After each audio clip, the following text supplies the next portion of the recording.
l'agneau.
Regarde ton point, tu dis je vais tout faire pour Jésus. Écoute, le monde peut m'intimider, le voisin peut m'intimider, la voisine peut m'intimider, mais moi je vais tout faire pour Jésus. Regarde ton point, tu dis je vais tout faire pour Jésus.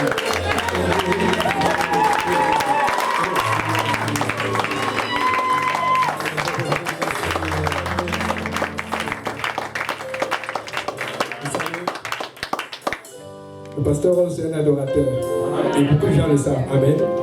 Mais tout à l'heure qu'on a dit adorons Jésus et qu'on a chanté à danser, les gens ne savent pas, comme c'est la prédication, est-ce que je danse ou je ne danse pas? Mais comme vous savez que le frère Yannick, c'est le frère Yannick, on a dit, tournons pour Jésus. Là, les gens ne savent plus alors. Est-ce qu'on tourne à l'église? Oui, il faut tourner.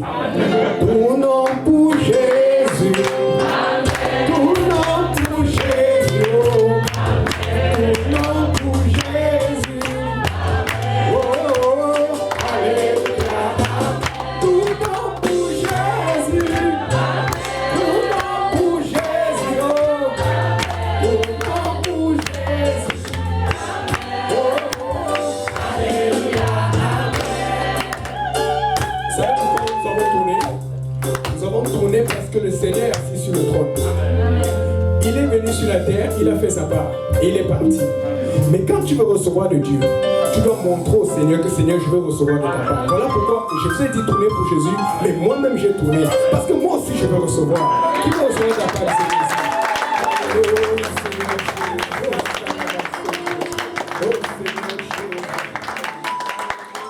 Alléluia, Seigneur Jésus. Vous pouvez vous asseoir. Je suis intimidé. Hier, quand Pasteur Léna a prêché, on était juste Pasteur Léna et moi, avec Pasteur Roy. Mais là, j'arrive, je vois Pasteur Nick. Hey. Pasteur Émeric. Hey. Pasteur Abou. Hey. Encore plus grave, je vois Sœur Jolie. J'ai dit, oh, mais je t'ai mis un message pour les saints de Saint-Jérôme. Pas pour les intercesseurs. Comment tu vas prier ou parler à un intercesseur? Il connaît déjà tout de Dieu. Oh Seigneur, alléluia. Mais je ne change pas le message. Amen. Amen. Mais tu vois la sœur, le frère Nono, en tout cas, que Dieu vous bénisse. Je suis content de vous voir. J'aime aussi voir les anciens de Saint-Jérôme, le frère Dio, la sœur Thérèse.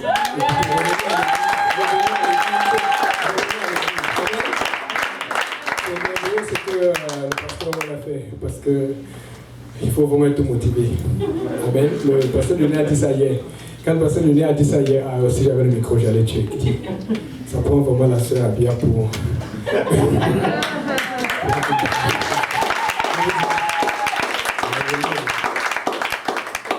On était tout bien avec le pasteur Abou et d'autres chez nous. Et puis le pasteur Abou a fui. Mais le pasteur est resté longtemps, il n'était pas encore pasteur, il était frère. Amen. Vous aimez les anecdotes, n'est-ce pas? Amen. Il faut que je raconte la vérité. On était bien. Il faisait la nourriture, c'est un bon cuisinier. Amen. On parlait bien. Et je pensais qu'il allait rester bien avec nous pour longtemps. Mais ça ne s'est pas passé comme ça. Il y a, pasteur Abou, tu connais l'ancienne bâtisse Céleste 87, 29, c'est ça? Oui, au Schlager. Comme on connaît la nouvelle, on a oublié la très l'ancienne. Souvent, quand on avait servi, surtout les jeudis, on allait aller plus tôt à l'église pour prier. On faisait ça souvent avec Pasteur Abou, avec Frère pour d'autres personnes. Mais il y a un problème, c'est que des fois, vous savez, l'église de l'ancienne baptiste n'est pas aussi grande que la nouvelle baptiste. La nouvelle baptiste, tu peux te cacher, on ne te trouve pas. Amen. Le Seigneur a béni. Mais l'ancienne, tu vas te cacher, à moins que tu sois à l'étage, voilà. Mais tu te caches, on va te trouver. Amen. Donc, il fallait courir. Mais souvent, je sortais du travail, avec le trafic, je courais pour venir. Tu sais, quand tu attaquais là, tu veux venir prier avant que le service ne commence. Amen. Mais quand j'arrivais, la plupart des fois, je trouvais toujours la soeur vient dans l'église. Je dis, mince. Et le problème, c'est que quand une soeur est dans l'église à l'hôtel, toi tu es gêné, maintenant tu es obligé d'aller au sous-sol. Au sous-sol, il n'y a pas la moquette. Et donc, la soeur a travaillé une réputation où on disait que pour l'approcher, il fallait pouvoir parler la langue devant elle et devant le pasteur. Mince. Donc je me demandais que, bon, comment frère va la faire alors? Mince. Un jour, pasteur, tu connais la madame Anglo là, qui n'était pas loin de l'Est, c'est la sœur Abia qui avait commencé l'étude. Et nous, on faisait le suivi parce qu'on était à côté, on était là quand elle est venue à l'église la première fois. Et le frère ne l'avait jamais vu. Je vais trahir. Mince. Donc, fait qu'il fallait faire le suivi et tout. Un jour, je passe par là-bas. Je vois frère Ron qui est dans l'étude. Je dis, lui, il fait quoi ici? J'ai commencé à voir les trucs. J'ai dit, il a fait là. Ils m'ont souri comme c'était apostolique.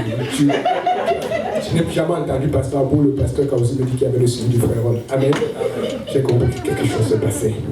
Donc j'ai compris que lui, il a fait tellement d'efforts, il n'a pas juste parlé en langue, il a chanté en langue.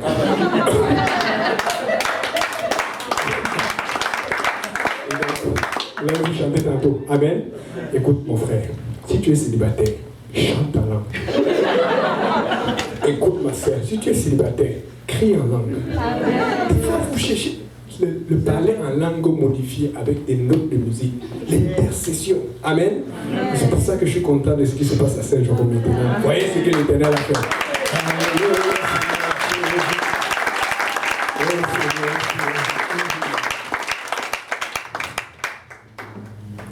Donc, le pasteur Lionel a dit quelque chose de très important hier. Vous savez, c'est pas facile de prêcher quand le Saint-Esprit te dit de prêcher.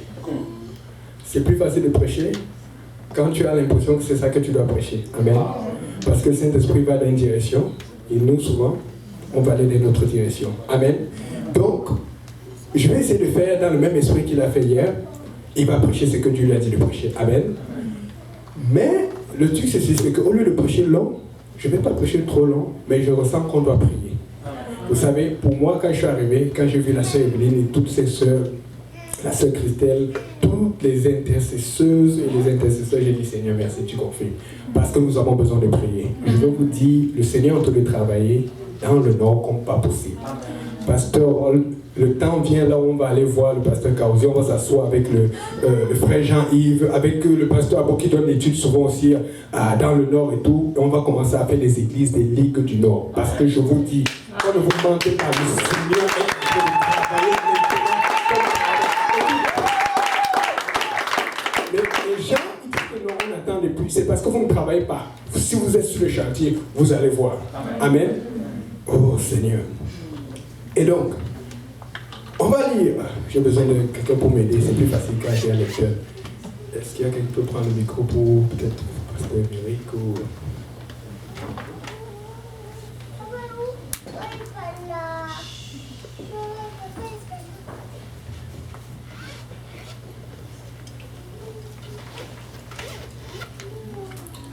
Oui, Pasteur Eric, s'il te plaît. Est-ce que tu peux lire dans 1 Roi 21, verset 1 jusqu'à 4. 1 Roi 21, verset 1 à 4.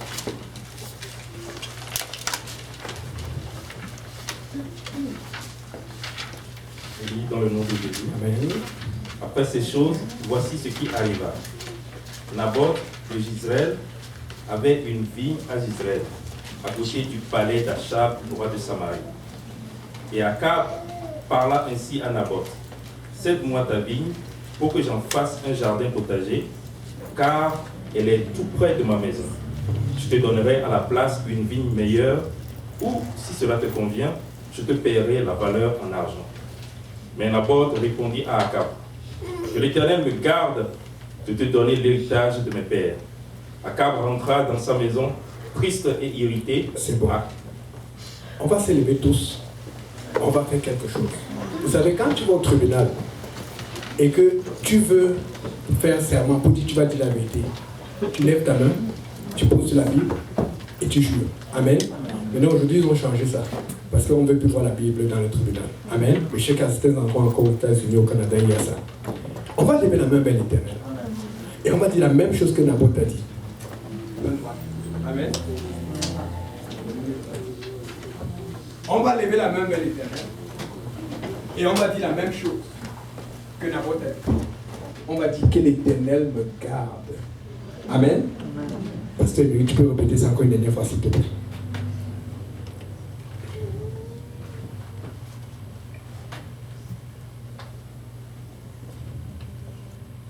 Que l'Éternel, mais Naboth répondit à Akab: que l'Éternel me garde de te donner l'héritage de mes pères. Répétons avec moi. Que l'Éternel me garde de te donner l'héritage de mes pères. Amen.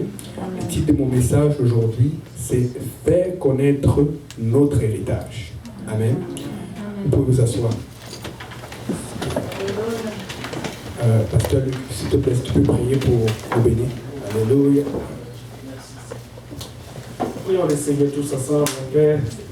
Te remercions, Papa, pour ta présence ici en ce lieu. Merci encore, Papa, pour ce que tu es en train de faire, Seigneur Jésus-Christ, dans la ville de Saint-Jérôme. Papa, nous sommes très, très reconnaissants pour cela. Papa, c'est pourquoi nous sommes ici aujourd'hui pour célébrer ce que tu as fait. Papa, voici ton serviteur, ton roi que tu as choisi, placé devant nous ce soir pour nous parler, Père. Déjà, Seigneur Jésus-Christ nous a dit, alléluia, tu veux parler dans une direction, Papa. Il ne veut pas, Seigneur Jésus-Christ, dise lui-même ce qu'il pense, papa. Je prie, papa, que tu lui donnes, papa, une double portion de ton onction, papa, afin qu'il puisse parler à ton peuple et ton église, Seigneur Jésus-Christ. Papa, et ton peuple se réveille, papa, ce soir, papa, et prend la décision de marcher, de faire, Seigneur, ce que tu les appelles à faire, papa. Encore une fois, Seigneur, ouais notre entendement, Seigneur, car nous sommes les hommes naturels, les hommes charnels, pour que les choses spirituelles est une folie, papa. Aide chacun de nous ce soir, Seigneur.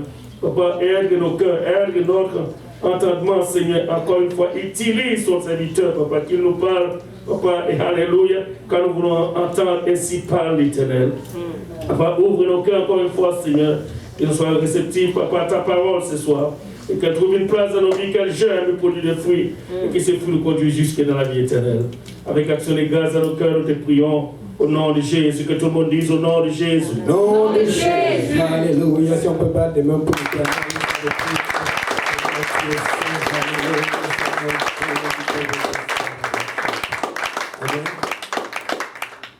Qui aimerait hériter de quelque chose? Je crois deviner. Vous aimeriez hériter de quoi? Je ne vais pas traiter le pasteur de menteur, amen. C'est pas pour juste me donner l'argent. Je sais, on peut tous hériter de la vie éternelle. Mais si on te dit, tu veux un héritage là, maintenant. Sois honnête. Moi, je veux. Amen. Tout le monde a besoin d'argent. Amen. Bon. Un héritage, c'est quelque chose qui te revient après que la personne n'est plus là. Amen. Et donc, un héritage, c'est quelque chose qu'il faut le garder. Et vous savez que dans les héritages, il y a beaucoup de gens qui n'ont pas gardé l'héritage comme il fallait. Parce qu'ils ont été dépensiers, parce qu'ils ont été pressés d'utiliser, parce qu'ils n'ont pas agi comme il fallait. Amen. Et nous avons un héritage. Nous avons un héritage du pasteur Graham. Amen. Nous avons un héritage du pasteur Kaozi. Nous avons la doctrine apostolique. Mais vous savez ce que je ressens par rapport à Saint-Jean aujourd'hui? Nous n'avons pas juste la doctrine apostolique. Nous avons la manière avec ça. Nous avons un style. Toutes les églises apostoliques dans le monde ne sont pas très apostoliques. Nous sommes des vrais apostoliques. Amen. Nous tous ici, nous sommes des sacrificateurs parce que nous avons tous un témoignage. Ça ne va pas. On protège l'héritage. Les gens préfèrent protéger leur argent, leur travail, leurs relations, leurs connaissances, leurs contacts, leur intimité familiale avant leur héritage spirituel. Nous avons un héritage spirituel. Amen. Amen. Alléluia, Seigneur. Et beaucoup de questions me sont venues. C'est que nous avons déjà trop de modernité dans le message. Je vais donner un exemple. Parce que nous ne prêchons plus le message parce que nous pensons que tout le monde l'a entendu. Je vous dis, si le Seigneur n'est pas encore revenu, c'est parce que tout le monde ne l'a pas encore entendu. Amen. Aujourd'hui, je faisais une étude dans un parc avec des jeunes et elle m'a posé la question. On parle beaucoup de LGBT et tout. On dit que ce n'est pas bien dans la Bible. Mais il m'a dit, mais où est-ce que la Bible reproche cela? Vous savez pourquoi? Parce qu'on lui a fait comprendre qu'avec l'évolution et le fait qu'on ordonne des pasteurs gays aujourd'hui, des pasteurs homosexuels ou des pasteurs LGBT, on leur a fait croire que la Bible a évolué. Je dis, la Bible n'a jamais évolué. La parole de Dieu est la même. C'est pour ça que nous devons prêcher, publier, faire connaître cet héritage. Parce qu'il y a quelqu'un qui ne connaît pas. Regarde, il y a quelqu'un qui ne connaît pas. Et on a commencé à parler de Lot. Et puis je lui ai montré les versets qui parlaient de comment la robe de ciel n'appartient pas aux efféminés. Et je lui ai dit, il faut qu'il change. Et tu vois, le jeune, ça a cliqué dans sa tête. Parce que, étant un Québécois, dans ce monde, on lui a appris qu'il faut accepter. Je lui ai dit non, il faut les respecter. Parce que moi, j'ai déjà travaillé avec des homosexuels. J'ai déjà travaillé avec des lesbiennes. J'ai travaillé avec tout genre de personnes. Merci Seigneur de m'avoir aidé. Ce n'est pas facile. Pasteur vous se rappelle, un jour, Pasteur Serge devait prêcher à la maison. Et puis le frère lui avait invité son ami qui était là. Le frère lui a prié pour ça. Tout allait bien. On allait l'évangéliser. On a dit, le Seigneur a dit, on évangélise tout le monde. Mais c'était dur pour lui parce que nous, on ne sait pas, on a fait comment? On était gênés. Pasteur Abou, il y a un autre que je ne t'ai pas raconté. C'est que quand on était parti, quand on avait pris son niveau, j'étais gêné parce que d'habitude tu fais le suivi, mais comment tu fais le suivi de l'homosexuel? J'ai rien contre eux, mais il faut qu'ils changent. C'est ça que j'explique aux jeunes. À la suite, j'ai testé pour savoir. Quand tu luttes avec l'esprit, tu veux quand même faire le suivi et puis après tu fuis. Mais Et puis, je reste là pour savoir comment ça va. Il revient. Il me répond, il dit, oui, ça va bien et tout. Et puis, par la suite, il me teste, il dit, Dieu est bon. Je dis, amen, gloire à Dieu. Et il continue encore, il dit, waouh, comment Dieu peut faire des belles créatures comme ça? Là, je vous dis, mon Saint-Esprit en ce moment n'était pas encore le Saint-Esprit que j'avais aujourd'hui. J'étais comme,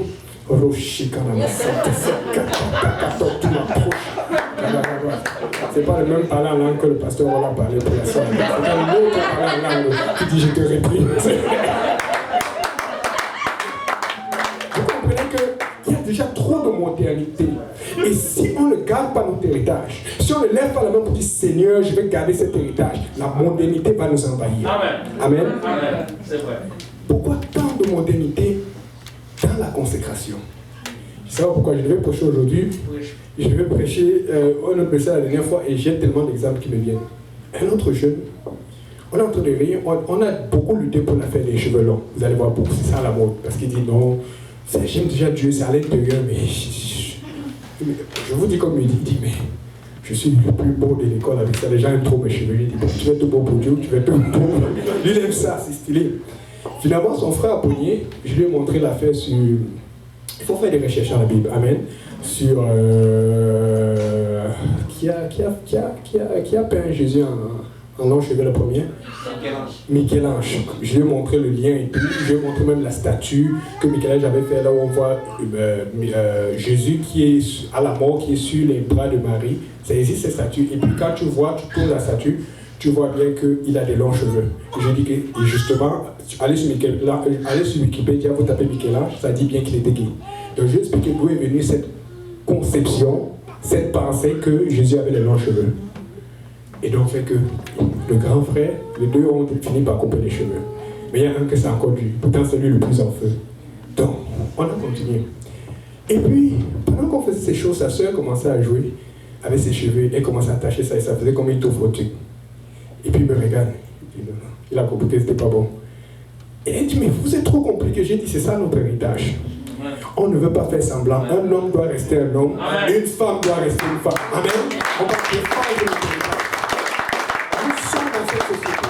Et si tu acceptes la modernité, il n'y aura pas de réveil. C'est parce que tu dois te tenir, tu dois lever la main, tu dis, Seigneur, cette modernité ne va pas rentrer dans ta parole. Cette modernité ne va pas rentrer dans ma consécration. Amen. Alléluia, Seigneur Jésus. Pourquoi tant de modernité dans la foi? Aujourd'hui, ça c'est pas pour vous, amen, ça c'est pour d'autres chrétiens. Dès qu'on est malade, hôpital d'abord. Est-ce que vous savez que dans l'église apostolique, on ne savait pas qu'il fallait aller à l'hôpital? Ils ne connaissaient pas ça. Dès que tu es malade, réunion de prière. Réunion pour toi, c'est comme si une opération, on dit on doit opérer tel, mais on doit l'opérer spirituellement. Ils ne connaissaient pas cette affaire d'hôpital. Amen. Et donc, aujourd'hui, dès qu'on a peur de Covid, il nous faut 2 doses. Écoute, moi j'ai pris 0 dose. Je dis, si tu es vacciné, c'est pas mauvais. Amen. Mais il faut qu'on respecte mon choix. Je vous dis parce que j'ai beaucoup d'amis, j'ai beaucoup de contacts. La plupart sont tout le temps malades. Ils se plaignent. Ah, mais même un me l'a dit. C'est quoi ça? Depuis que je suis vacciné, je fais que tomber mal. Je suis arrivé, ça ne va pas. Je dis, ok, c'est toi. On ne va rien mettre en moi. Amen. Parce que j'ai confiance que si ça ne va pas, mon Dieu va me guérir. Amen.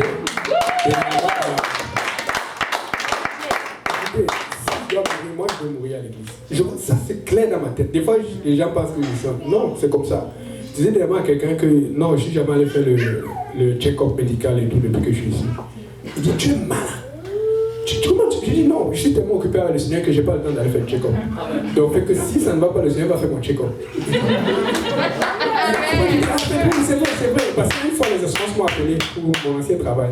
Et j'ai expliqué, oui, en fait j'avais fait le check-up. En tout cas, j'ai dit oui, quand je vais faire les papiers d'immigration, tu es obligé. Après longtemps. Et par la suite, je ne sais pas si c'était pour consoler la personne, mais à un moment, après peut-être 8-9 ans sans le faire, je pense que c'est en 2020 j'ai dû le faire parce que c'était pour mon ancien travail, il fallait qu'on m'assure parce qu'à un moment il faut qu'on sache, mais est-ce qu'il est en bonne santé? Ils ont peur. C'est quoi, on ne voit jamais, il n'y a pas de problème. Parce que je pense que c'est partie de l'histoire que, vous savez, quand la Covid a commencé, on recevait des choses de Chine. Et quand on recevait des choses de Chine, tout le monde avait peur, personne ne voulait plus toucher. Et il y a une psychose d'ailleurs. Et qu'est-ce qu'ils faisaient? C'est qu'ils ont mis des blouses blanches et tout ça là. Or, moi j'étais pressé. Je devais faire un truc, je devais checker une pièce. Je n'ai pas le temps de mettre la blouse blanche. Je suis allé à côté et j'ai fait ce que j'avais à faire. Je suis parti. On dit, mais tu es malade, qu'est-ce que tu fais? Comment tu peux passer à côté des pièces? Les pièces ne sont pas, comment on dit, stérilisées et tout ça. Bon, je n'ai pas fait l'orgueilleux, mais là mon cœur dit, j'ai la joie de Jésus dans mon cœur. Je suis toujours en santé jusqu'à présent. Amen. Nous avons trop de modernité dans la foi. Nous avons trop de modernité. Tout petit Exode 34, verset 1, s'il te plaît.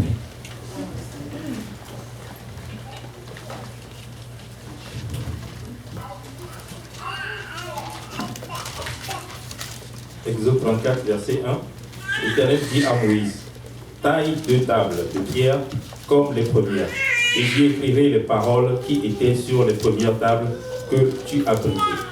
Écoutez, l'Éternel dit, taille 2 tables de pierre, et je vais y écrire les premières paroles. Ça dit que Dieu va répéter ce qu'il avait dit avant. Parce qu'il est arrivé un problème d'idolâtrie en Israël. Il est arrivé un problème de rétrogradation en Israël. Il va y arriver des problèmes des gens qui rétrogradent autour de toi. Il va y arriver des gens qui commettent l'idolâtrie autour de toi. Il va y arriver des problèmes de pression spirituelle, d'impact. Mais le Seigneur redit les mêmes paroles. Il a redit la même parole, ça ne change pas. Nous baptisons au nom de Jésus-Christ. Amen. Nous croyons au baptême de cet esprit avec l'évidence de parler en langue. C'est notre héritage. Amen. Donc, là aussi, une anecdote qui est arrivée dernièrement. Vous savez, souvent quand tu es sur YouTube, on prend des petites coupures de vidéos. Et ça fonctionne bien parce que les gens peuvent avoir l'essentiel d'un message en très peu. Je me suis rendu compte que je n'avais jamais fait vraiment une coupure de vidéo sur le baptême. Je faisais tout le temps la foi, la force, tac. Et puis un jour, j'avais fait une coupure de vidéo là où le pasteur Kauzi prêchait un mercredi. Et là, on parlait du baptême par immersion au nom de Jésus-Christ et pourquoi il ne faut pas baptiser au nom du Père, du Fils et du Saint-Esprit. Quand j'ai fait ça, j'ai eu un commentaire récemment et il était long. Mais comment ça? C'est quoi? Va voir Matthieu 8, 28, 19. Mais quand tu lisais le commentaire, tu pouvais voir que c'était la première fois que la personne voyait cela. Nous avons un héritage, mais nous prenons pour acquis ce que nous avons reçu. Je vous promets, il y a beaucoup de gens qui ne le savent pas. Il y a beaucoup. C'est parce que nous sommes tellement entre apostoliques. On s'habille bien, sanctification, on se sent bien. On oublie qu'on se sent bien à l'intérieur pour aller à l'extérieur montrer cet exemple.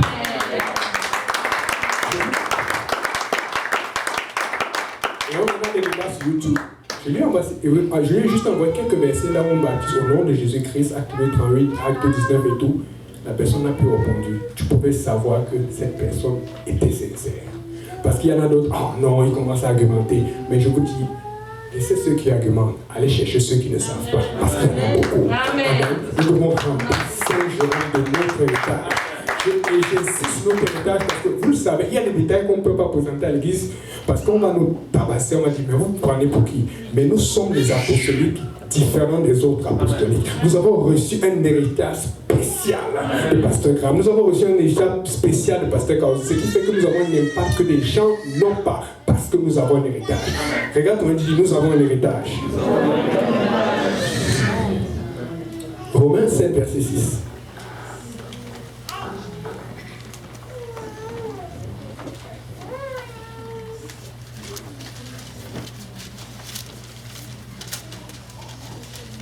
Romains chapitre 7, verset 6.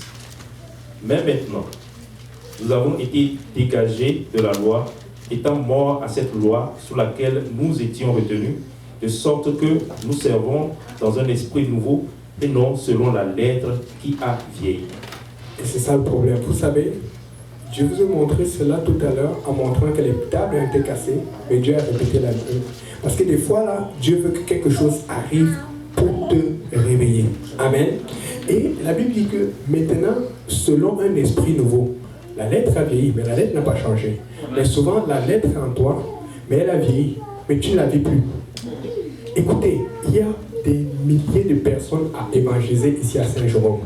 Il y a des milliers de personnes à évangéliser ici dans le Nord. Vous ne pouvez pas savoir, pasteur, pourquoi on m'avait dit que tu es parti baptiser des gens chez la sœur Daniel. Oh, ça m'a rafraîchi. Parce qu'on est stressé. Les démons du Nord sont contre nous. Ça m'a dit, Seigneur, tu es en train de travailler. Amen. Parce que tu ne sais pas le nombre de fois, je suis passé à côté de chez toi, à Blainville. Mais j'avais peur parce que si tu arrêtes là-bas, La sœur Evelyne va te lancer le récollé et puis tout ça. Ça tombe toujours sur des moments où tu es en train de jeûner, en train de travailler. Donc là, tu peux faire attention et puis te faire plaisir, mais tu as bombardé, tu as fait le travail d'internet. Donc, fait que des fois, je vais faire attention pour qu'on ne me voit même pas. Pour mon bien. En fait, c'est mon bien d'avoir le riz collé dans le ventre, mais c'est mon bien aussi de faire la volonté de l'Éternel. Donc, il faut que je me garde en vie. Donc, et quand tu vois, quand on dit un esprit nouveau, le mot qui est utilisé dans d'autres versions ou en grec ancien, c'est kenotes. Vous savez ce que ça veut dire? Nouveauté, fraîcheur. On parle d'un esprit qui rafraîchit. Une des choses qui nous tue quand on a un héritage, c'est qu'on ne se rafraîchit pas. Tu n'arrives pas à te rafraîchir. Va voir quelqu'un qui est en train de se rafraîchir. Tu restes sur place, va te rafraîchir. Ça va parce que tu vas garder cet héritage. Parce que quand tu ne te rafraîchis pas, tu commences à remettre en question ce que tu as reçu. Amen. J'aime les illustrations, mais bon, vous savez, c'est un peu chaud ici. La meilleure illustration, c'est qu'on apporte une bouteille d'eau glacée ici. On donne à chacun, puis on baisse. Vous allez voir, c'est quoi ça? Ça rafraîchit. Mais le problème, c'est que si tu veux te rafraîchir, tu vas être mouillé. Si tu veux te rafraîchir, il va y avoir les glaçons sur toi. Mais un vrai apostolique qui a un héritage à défendre, il va oublier l'eau, il va oublier les glaçons, il va oublier l'inconfort, mais il va penser au rafraîchissement. Qui veut te rafraîchir? Bon, ok. Ce n'est pas un service de rafraîchissement. Bon. Vous savez, aussi, il y a tellement d'exemples. Je travaille à Terrebonne et j'ai invité un ami, on devait jouer au tennis, tout, bien parce qu'il apprenait, mais il voulait voir comment, vous avez dit, je suis fort. Il voulait dire que j'étais fort. Donc je l'ai appelé avec d'autres jeunes qui le font souvent, quelque part dans le Nord, qui sont forts. Mais, tu sais, des fois, quand tu fais des choses, tu veux faire doucement. Mais dans mon cœur, je voulais juste d'abord qu'on joue. Donc, tu ne veux pas te presser. Il arrive au tennis. J'ai des jeunes que je connais, à qui je donne, avec eux là, il faut aller doucement. Donc, eux, on enseigne la catéchèse.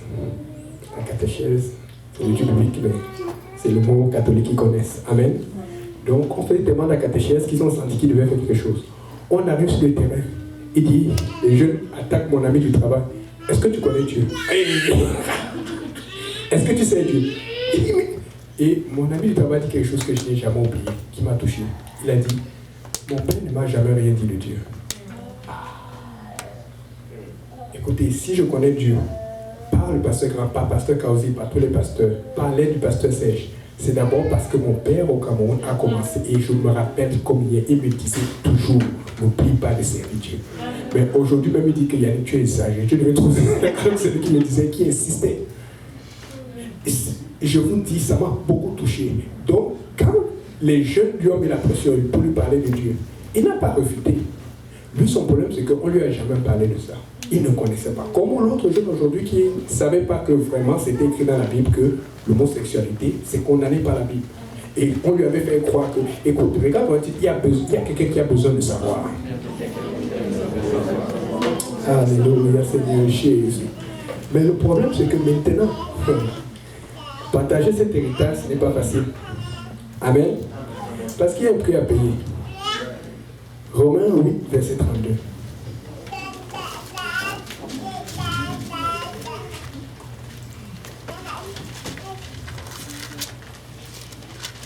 Romains 8, verset 32.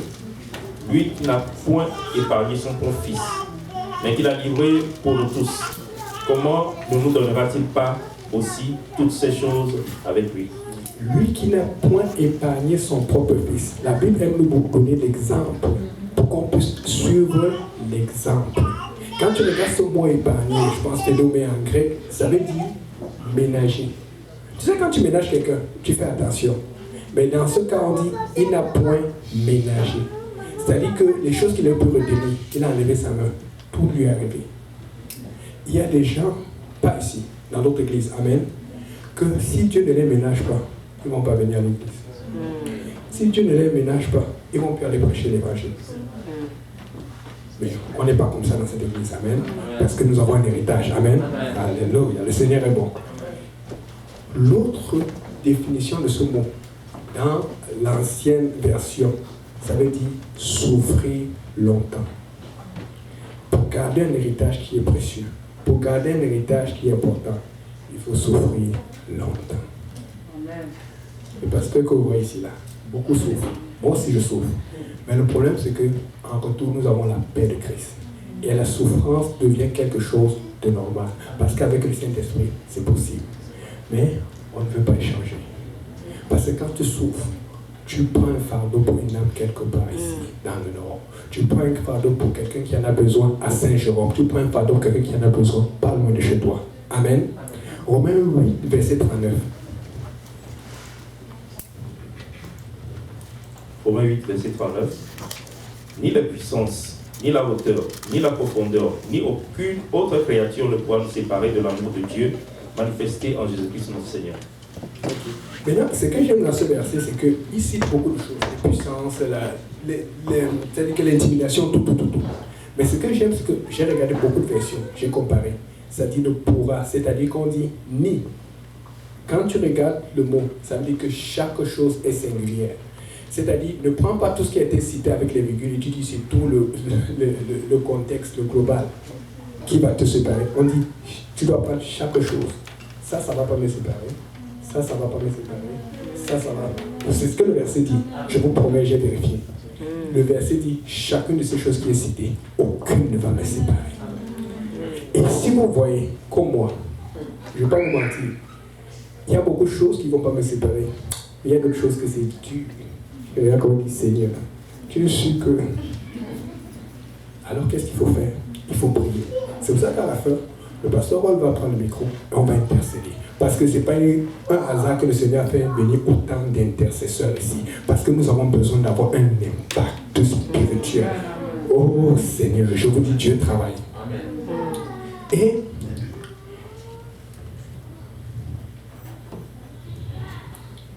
voici donc notre héritage.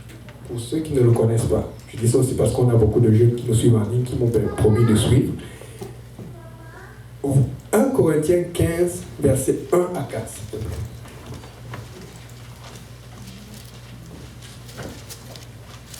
« 1 Corinthiens 15, versets 1 à 4. Je vous rappelle, frères, l'évangile que je vous ai annoncé, que vous avez reçu, dans lequel vous avez persévéré, et par lequel vous êtes sauvés, si vous le retenez tel que je vous l'ai annoncé.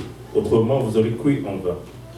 Je vous ai enseigné avant tout, comme je l'avais aussi reçu, que Christ est mort pour nos péchés, selon les Écritures, qu'il a été enseveli et qu'il est ressuscité le 3e jour, selon les Écritures. » Ok. Donc, ça, c'est notre héritage. Mais ce n'est que la base. Quelqu'un dit la base. La base. Amen. Il dit, si vous le retenez tel que je vous l'ai annoncé. C'est la Bible qui le dit. Quand nous, on le répète, on fait juste ce que Dieu nous a enseigné. C'est ça que vous devez répéter. Amen. Que Christ est mort selon les Écritures. Nous devons mourir. Nous devons être repentis et sincèrement repentis. Amen. C'est pas comme l'exemple qu'on donne quelqu'un qui est arrivé en prison et puis l'autre aussi qui soit en prison le même jour que lui dit « Oh, je regrette ce que j'ai fait. » Il avait l'air triste, mais son ami dit « Oh, je regrette la façon dont ils m'ont arrêté. » C'est pas ce genre de repentance. Il ne faut pas regretter comment on t'a arrêté. Il faut que tu regrettes ce que tu as fait. Il faut qu'on dise Seigneur, et la repentance c'est tous les jours, même si tu as été baptisé. Après la Bible dit que Christ a été enterré. Tu dois être enterré dans les eaux du baptême. Au nom de Jésus. Je t'implore au nom du Seigneur Jésus. Si tu es enterré au nom du Père, du Fils et de l'Esprit, tu n'es pas encore enterré. Tu es encore hors de l'eau. Amen. Enterre-toi comme c'est écrit dans la Bible. Amen. Et puis, par la suite, il a été ressuscité. Nous avons tous besoin du Saint-Esprit. Amen. Vous savez, le Saint-Esprit t'aide à parler pour Dieu, à vivre pour Dieu. Un autre aussi, je vous dis, derrière mon travail là, il va te tester n'importe quand. Cette semaine même, il me teste. Il dit le verset sur la pomme. Parce qu'il y avait un débat avec les jeunes que les gens leur ont dit que le fruit défendu c'était la pomme. J'ai dit jamais. Et j'ai insisté. À un moment, j'ai dit attends, j'ai même pas besoin de parler avec. J'ai dit jamais, pas vérifier partout. Ils sont partis chercher, ils n'ont pas trouvé. Mais il fallait maintenant qu'ils défendent ça avec ses amis. Et le jeune m'a testé au travail cette semaine. Il dit on va la verser. Parce que là, ses amis, ça a commencé à chauffer. Parce qu'ils ne savent pas. Souvent, ça va prendre une petite étincelle. Et c'est dans ce verset-là qu'il a pu inviter un de ses amis, qui est celui à qui j'ai montré le verset, qui dit que l'homosexualité n'est pas bon. Les gens ont besoin de savoir. Nous devons leur montrer notre héritage. Amen. Et nous devons aussi comprendre que dans notre héritage, il n'y a pas juste la base. Parce que la Bible dit que le royaume des cieux, c'est comme un champ. C'est le même verset préféré. Celui qui l'a trouvé, il est parti, il a vendu tout ce qu'il avait. C'est quelqu'un qui cherchait une perle de grand prix. Il cherchait des belles perles. La Bible dit qu'il cherchait des belles perles. Mais il a trouvé une perle de grand prix. C'est-à-dire qu'il a trouvé quelque chose qui était important. Écoutez, Naboth, quand il a parlé ici, la Bible dit que Akab, qui était riche, lui a dit, je peux te donner un autre terrain. Si vous voulez négocier, il allait vendre ça très cher, le double, le triple du prix. Mais il y avait quelque chose dans la façon de cultiver. Vous savez, ce que je pense, c'est que vous allez voir les Juifs, quand ils cultivaient la terre, ils ne cultivaient pas comme les autres. Les Juifs, quand ils cultivaient la terre, ils devaient laisser les coins. Allez voir Pasteur Brunel pourquoi c'est là-dessus. Amen. Ils devaient laisser les coins. Et quand ils laissaient les coins, qu'est-ce qui se passait? Le pauvre pouvait passer et pouvait prendre à manger. Donc, par le chant d'un Juif, tu pouvais savoir que ça, c'est un enfant de Dieu. Or, vous vous rappelez qu'Israël a été déporté pour tout le temps de Jachère. Allez voir l'étude publique, on va vous expliquer. Mais ce qui se passe, c'est que la confession que j'ai par rapport à ce verset, c'est que Naboth, c'était un vrai Juif qui avait gardé les coutumes juives. Et donc, quand on regardait tous les chants à côté, le chant de Naboth était le seul qui ressemblait à la loi de Moïse. Et le diable ne voulait pas ça. Et comme le chant de Naboth était le seul qui ressemblait à la loi de Moïse, le diable a dit, il faut qu'on enlève ce chant parce que ça devient un exemple, ça devient une référence. Écoute, donc, quelqu'un va te raconter n'importe quoi à ton travail. Quelqu'un va te dire n'importe quoi à ton école ou partout. Je suis un apostolique, le nom de Jésus. Mais écoutez, et c'est pour ça que tous les jours, je vous dis, je ne sais pas combien de fois je remercie au Seigneur d'avoir mis le pasteur Kaouzi sur mon chemin. Parce qu'il y a une hargne, il y a un zèle que j'ai. Ça dépend de la personne avec qui tu te trouves. Je vous ai dit tout à l'heure, le pasteur Lionel a dit, et nous savons, le frère Roll, quand tu es en train de jouer un match, allez demander, quand tu es en train de jouer un match de soccer avec le frère Roll, vous pouvez être en train de perdre 4-0. Si tu n'as pas commencé le match avec lui, que tu viens d'arriver sur le terrain, tu vas penser que vous êtes en train de gagner. Ils sont beaucoup. Allez demander au Chipénion, on le connaît. Hey! Donc, je ne sais pas ce qui se passe pour eux, mais ça prenait vraiment la sœur Avia. Il est motivé. Mais s'il y a cette motivation, il faut que ça se transmette. Parce que c'est la motivation que nous avons reçue qui fait de nous ce que nous sommes. Et qui fasse que cet évangile est transmis de la façon qu'elle est transmise. Écoutez, Naboth a perdu la vie parce qu'il a défendu son champ. Mais il a été un martyr, il a été un témoignage pour beaucoup de gens. Les gens ont peur de défendre leur héritage parce qu'ils ont peur de perdre leur travail. Ils ont peur de perdre leur avantage. Ils ont peur de ne pas trop restaurant. Est-ce que tu as vraiment un héritage? Est-ce que ton héritage est de grand prix? On ne veut pas savoir s'il est beau. On ne veut pas savoir s'il est stylé. Est-ce qu'il a une valeur pour toi? Wow. Alléluia. Alléluia. Nous avons pas seulement hérité de la manière, nous avons hérité du zèle, nous avons hérité du sacrifice. Écoutez, si je n'avais pas vu autant de sacrifices autour de moi, et je suis au courant des histoires sur le pasteur Kaouzi, qui ne savent même pas que je suis au courant. Mais je sais que c'est le Seigneur qui a fait ce que je sache ça, pour savoir qu'il y a eu un prix à payer pour arriver là. Et s'ils ont payé le prix, je dois payer le prix. Regarde ton voisin, tu dis, tu dois payer le prix. Alléluia. Maintenant, est-ce qu'on peut lire Romains 10, versets 14 à 15? Si nous voulons qu'il croie, qu'est-ce que nous devons faire?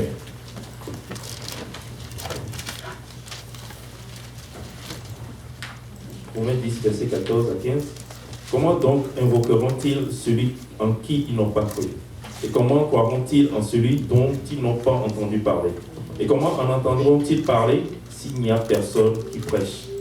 Et comment y aura-t-il des prédicateurs s'ils ne sont pas envoyés? Selon qu'il est écrit, qu'ils sont beaux les pieds de ceux qui annoncent la paix, de ceux qui annoncent de bonnes nouvelles. Okay. Comme j'aime les illustrations, j'ai pensé qu'on pouvait tous les pasteurs, ceux qui prêchent l'évangile, on allait ouvrir nos pieds et puis on allait montrer, vous allez voir, nos pieds sont beaux. Mais on ne veut pas faire un service senteur. Amen. Le frère Yannick, il est toujours bien. Donc, la Bible dit que qui va prêcher? Et, pasteur, c'est le problème que nous avons aujourd'hui dans le Nord, à Saint-Jean, Blainville, Timbon et partout. Je vous dis, beaucoup de gens ne savent pas ce que nous savons. Ils sont pleins. Vous pensez qu'ils savent, parfois même, ce n'est pas une vidéo d'un ami.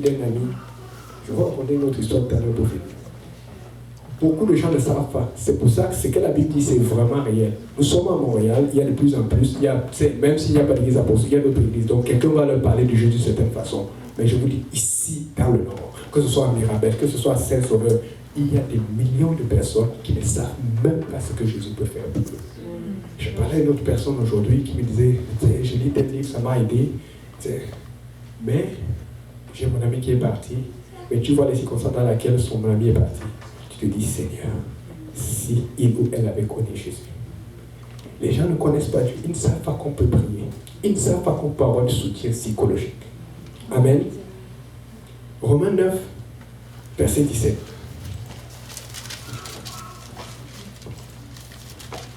Romains chapitre 9, verset 17.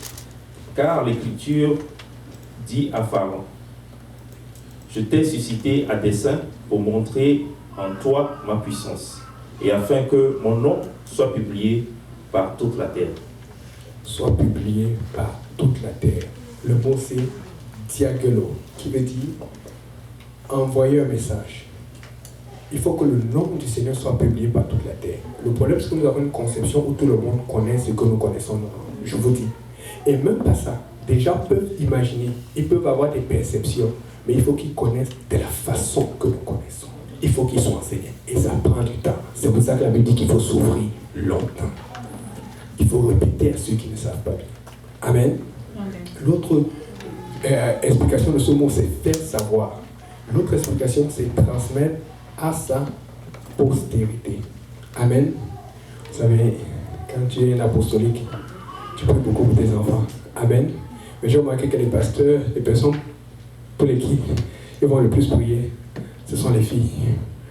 Elles aiment le Seigneur. Amen. Mais apparemment, ils donnent beaucoup de mots de tête. Je vois pourquoi. C'est que les filles connaissent. Mais hier, je suis arrivé, j'ai vu les filles du pasteur Lionel.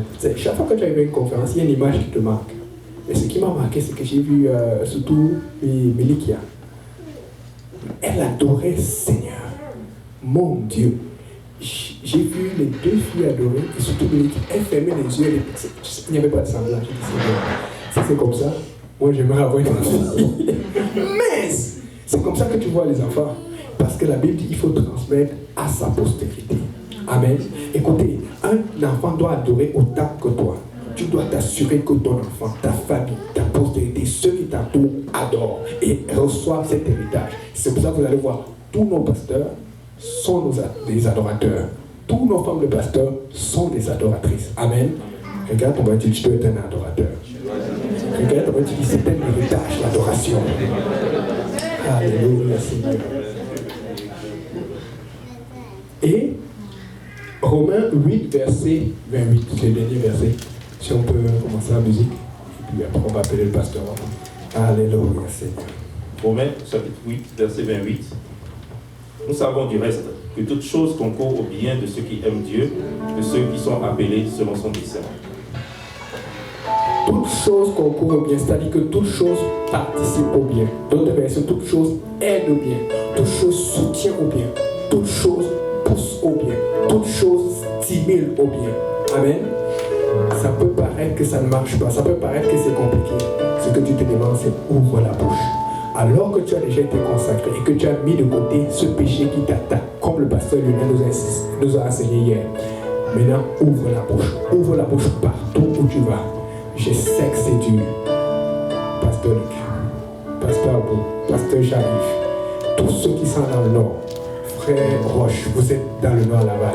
Ouvrez la bouche. Je vous dis, beaucoup de gens ne savent pas.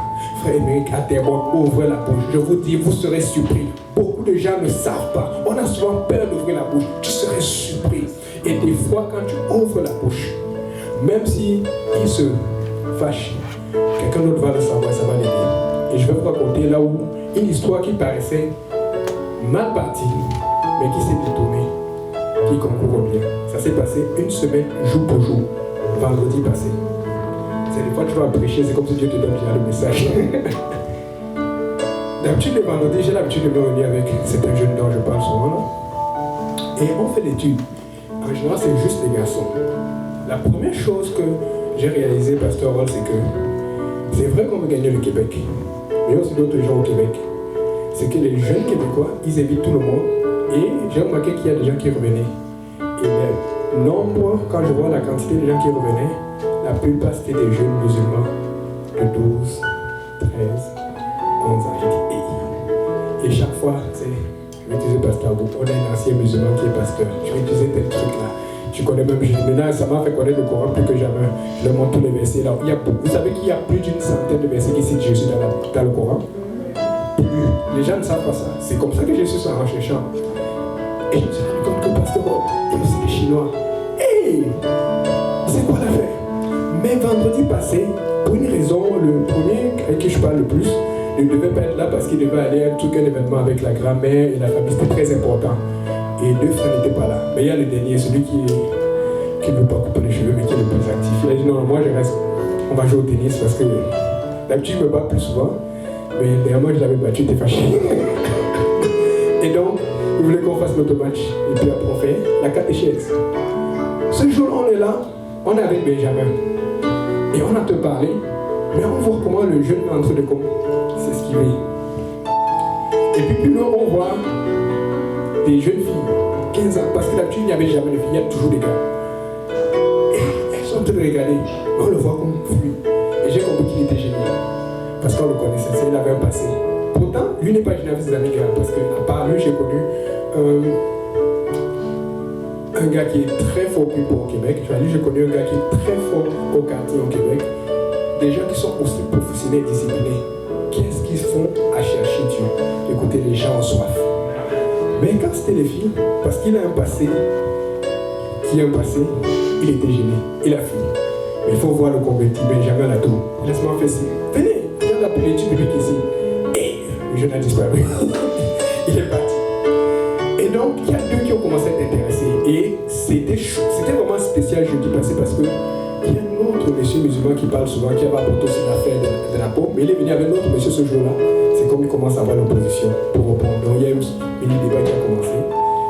Mais j'ai pris une vidéo alors, pendant que les filles étaient là pour envoyer à son frère le premier, parce que son frère aussi lui m'a fait connaître des joueurs de tennis, qui ont entendu la parole de Dieu. Son autre grand frère, il m'a tellement donné une réputation partout là-bas, que je suis anti-vaccin. Alors que j'ai dit, je suis pro-choix. Pro-choix pour le vaccin. Pro-vie pour l'avortement. Amen. Il n'y a pas de pro-choix pour l'avortement. Amen. Ça, c'est l'héritage aussi. C'est une parenthèse. Donc, je suis en train d'enseigner, puis je prends une petite vidéo pour avoir l'autre. Et j'ai vu que ça m'a gêné le musulman parce qu'ils ne veulent pas se faire connaître. Moi, je n'ai pas peur. Il faut que tu te fasses connaître. Amen. Mais là, ce que je ne sais pas, c'est qu'il y a une autre amie qui est venue. Elle était musulmane, par exemple. Mais elle a découragé ses amis. Il y a toujours de l'opposition. Elle ne voulait rien savoir. Rien. Et elle a tout fait jusqu'à ce qu'ils sont partis. Après, le jeune vient me voir. Il me dit, c'est grave, il y a un problème. Je dis, quoi? Il dit, tu sais, elle a pris une vidéo de toi. Mais les enfants là sont intelligents. Je ne l'ai jamais vu prendre la vidéo. Elle a pris une vidéo de moi alors que j'étais en train d'enseigner à ses amis. Et lorsqu'elle a pris la vidéo de moi, elle a mis ça sur son story. Vous n'avez pas me dit qu'on ne connaissait pas les stories. Amen. Story Instagram. Amen. Les vieux, je comprends. Les jeunes, on se connaît. Vous connaissez le story. Amen. Voilà. Ce sont les vidéos courtes, rapides là, sur le profil. Et quand elle a mis ça, elle a mis une tête de moi à côté. Elle dit voilà, laissez de nous évangéliser, de nous rendre chrétiens. Et le jeune vient me voir et dit que mais c'est grave. On a salé ta réputation et tout. Il n'était pas content. C'est pour ça que je dis qu'il ne faut pas les prêcher. Il dit non, Dieu veut qu'on prêche à tout le monde. Ce n'est pas toi qui choisis. Je n'avais pas prévu, elles sont venues comme ça. Tu sais pas, peut-être c'est pour ça qu'il a permis que tes frères ne soient pas là. Et donc, à ce moment-là, je lui pose des questions. Je lui dis, c'est quoi son truc? Il me dit, et je vais regarder dans son Instagram, je regarde la fille qui a pris la vidéo à mon esprit. Elle a 1200 et quelques abonnés. Je dis, est-ce que tu réalises qu'il y a 1200 et quelques abonnés qui ont vu ma vidéo en train de prêcher? Je lui redemande bien, je dis, est-ce qu'elle a mis les musiques qui met souvent ou est-ce qu'elle a mis le son? Il dit non, non, on entend ta voix en train de prêcher. Tout concourt au bien de ceux qui aiment Dieu. De vous voir. Mes amis, qui était là ce jour-là, mais qui ne l'a pas dit. Par la suite, elle s'est abonnée à mon Instagram et elle reçoit toutes les notifications chaque fois qu'on met une vidéo. Tout, regarde comment il dit, tout concourt au bien de ceux qui aiment Dieu. Alléluia. Vous savez, ce qui se passe ici, c'est que nous avons un esprit qui nous intimide et nous empêche d'ouvrir la bouche et de partager notre héritage. Et je veux que le pasteur Rolf vienne. Si le pasteur Rolf, si tu peux venir, je veux que tu pries et que tu pousses ton peuple ici et tous ceux qui sont ici en sortant d'ici d'aller ouvrir la bouche et de partager cet héritage avec force et puissance, avec intensité, avec une conviction jamais vue. Au nom de Jésus, nous allons intimider cet esprit qui essaie de nous intimider et nous allons voir que tout concourt au bien de ceux qui aiment Dieu. Alléluia. Est-ce qu'on peut se lever tous ensemble? Oh, l'Éternel, alléluia, nous a donné un héritage, alléluia. Et nous devons le partager à tous les prix, alléluia. Est-ce qu'on peut maintenant réclamer le nom de Jésus? Éternel des armées, tous ceux qui nous empêchent de partager cette bonne nouvelle du royaume, Seigneur. Oh, tous ceux qui nous empêchent, éternel Papa, de est-ce qu'on peut commencer à prier, peuple de Dieu? Seigneur Jésus, tous ceux qui m'ont empêché, Papa, de garder ton héritage, éternel des armées. Tous ceux qui m'ont empêché de voir la gloire de ton héritage, Papa. Oh Seigneur Jésus, je veux le partager. Car il y a beaucoup de personnes qui ne savent pas, éternel Papa, que tu es le seul vrai Dieu et que tu as la solution à tous leurs problèmes, Papa. Tous leurs besoins, Emmanuel, Seigneur. Éternel des armées, nous venons prier dans le nom de Jésus. Donne-nous le zèle, Papa. Que le zèle de ta maison nous dévore, Emmanuel. Que le zèle de ta maison nous saisisse.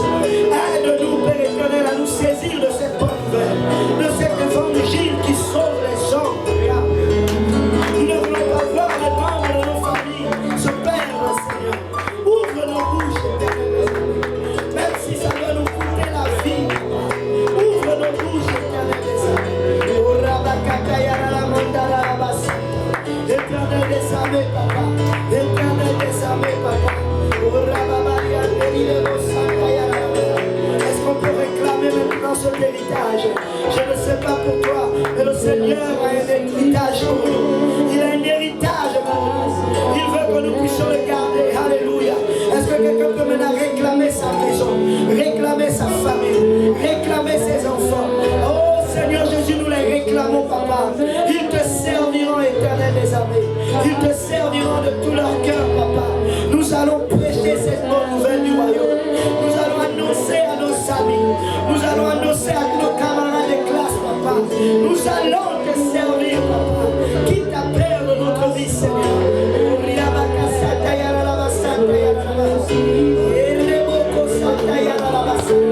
Éternel des armées, je plaide ton sang maintenant sur ton peuple, sur tes enfants.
quelque chose de nouveau naisse dans les cœurs, Seigneur. Que quelque chose de nouveau naisse dans les vies brisées, Seigneur. Que ton sel,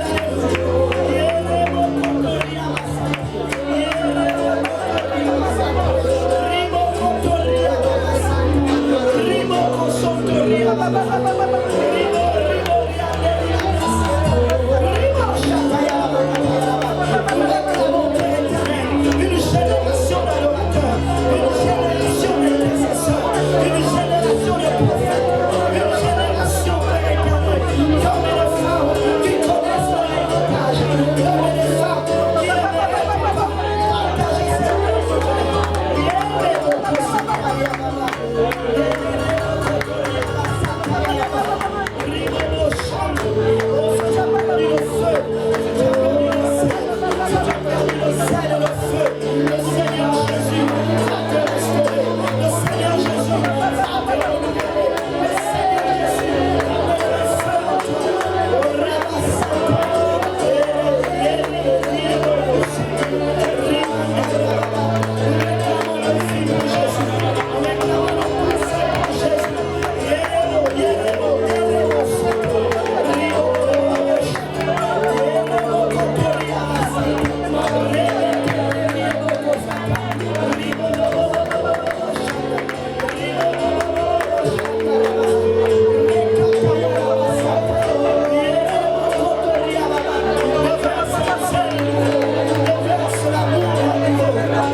prière.